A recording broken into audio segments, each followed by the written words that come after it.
Salam alaikum. Aujourd'hui, on a un exercice en RDM, c'est-à-dire en résistance des matériaux.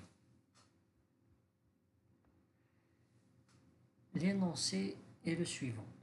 Une poutre homogène et de section constante AB, AB ce qui veut dire ici,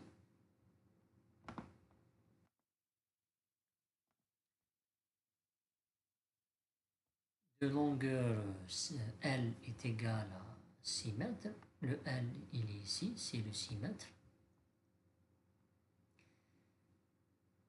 Elle est appuyée sur un appui simple en A. L'appui simple en A, il est ici. Et un appui double en B, c'est-à-dire celui-là. Cette poutre est soumise à une charge ponctuelle, que l'on nommera F, qui est égale à 10 kN. Cette force, elle est appliquée à une distance de 2 mètres, qui est ici, de l'appui A. Les questions sont les suivantes. On a déterminé les réactions d'appui en A et en B. On a tracé le diagramme des efforts tranchants, qu'on nommera V. Vous pouvez constater ici que j'ai mis ici un arc. Cet arc ou cette flèche, si on peut dire ça, c'est le sens positif qu'on a supposé, qu'on nommera M. Ce moment positif, il est dans le sens contraire des aiguilles d'une montre. Concernant ça, je vous expliquerai quand je m'attarderai sur la deuxième question. Actuellement, focalisons-nous sur la détermination des réactions d'appui. Les réactions d'appui, voyez-vous ici, je n'ai pas juste écrit RA et RB, ce sont les réactions d'appui.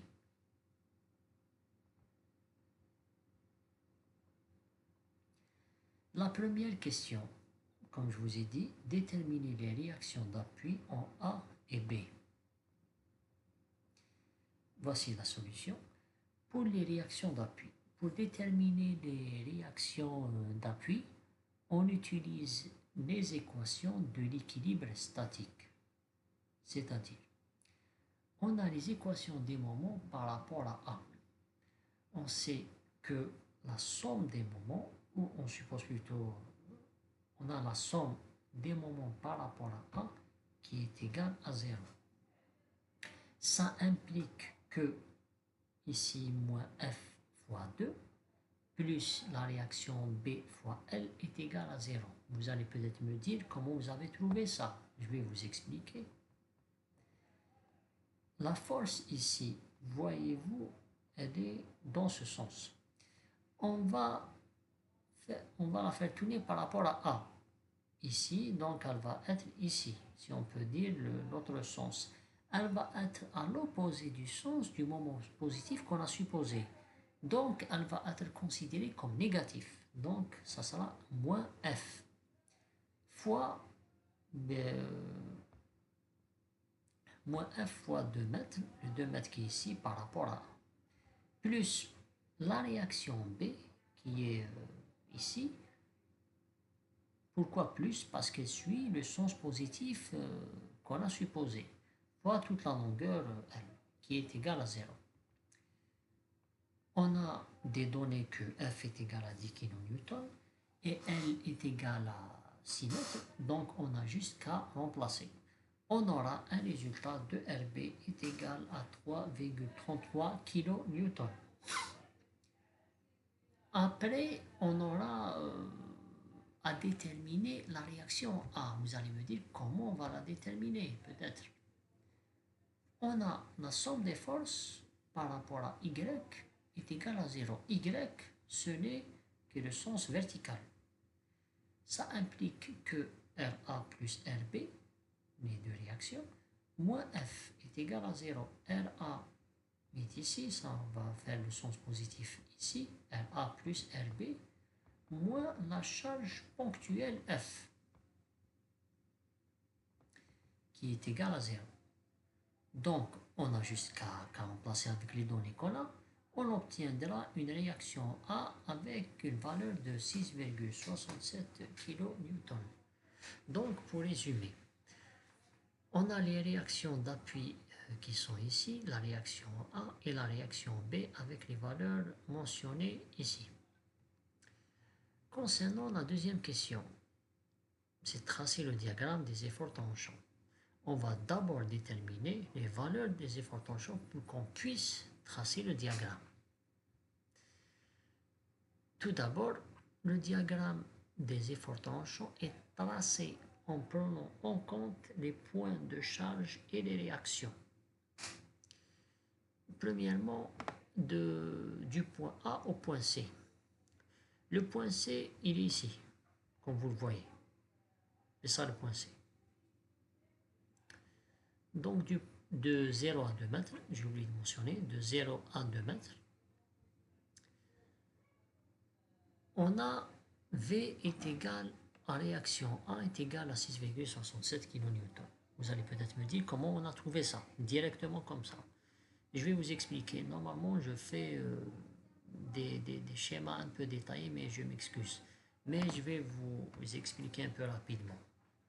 Voyez-vous, ici, par rapport à A, on doit en quelque sorte faire une coupe pour mieux comprendre. Parce que ici, l'effort tangent a un sens. Dans ce cas ici, je vais inverser parce qu'on va couper à droite, si on peut dire, du côté du point A, si on peut dire ça. Donc le sens va être voilà, comme celui-là. Donc ici, qu'est-ce qu'on aura? On aura la réaction A, ici, comme vous voyez, moins l'effort tangent, parce qu'il est sens contraire, c'est égal à 0. D'accord? Donc, automatiquement, on aura l'effort tangent est égal à 1A. En inversant bien sûr le négatif, on aura un résultat ici positif, avec une valeur de 6,67 kN. Après ça, on y va au point C. Au point C, qu'est-ce qu'on a? On a ici la réaction A, qui est positive, moins la charge ponctuelle F, moins l'effort tangent, qui est égal à 0. On a juste qu'à remplacer. On aura V est égal à moins 3,33 kN. Après, on passe au troisième. Bon, ici, on a en quelque sorte, si on peut dire ça, deux choix. De C à B. De 2 à 6 mètres.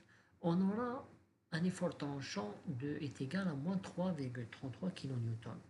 Comment on obtient ce résultat directement comme ça? Ben, c'est simple.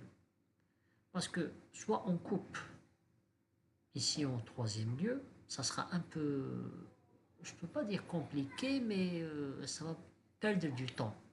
Je préfère faire une coupe ici côté B.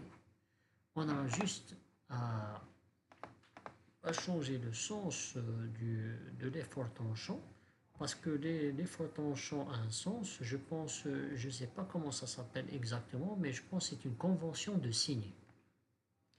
Donc dans ce cas, on aura le sens comme ça. Donc si on détermine l'équation, on aura la réaction B plus l'effort tangent est égal à 0. Donc automatiquement ici, l'effort tangent aura un résultat négatif qui est de moins 3,33 kN.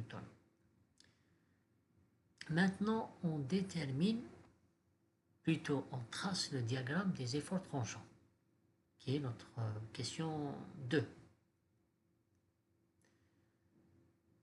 L'effort tangent, comment il se trace?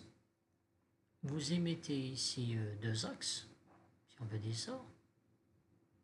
Ici pour les forces, ici, shear force, en kilonewton, ici pour la distance en mètres. Nous, on sait qu'on a une distance de 0 à 6 mètres. D'accord? Et du coup, on a juste qu'à remplacer avec les valeurs.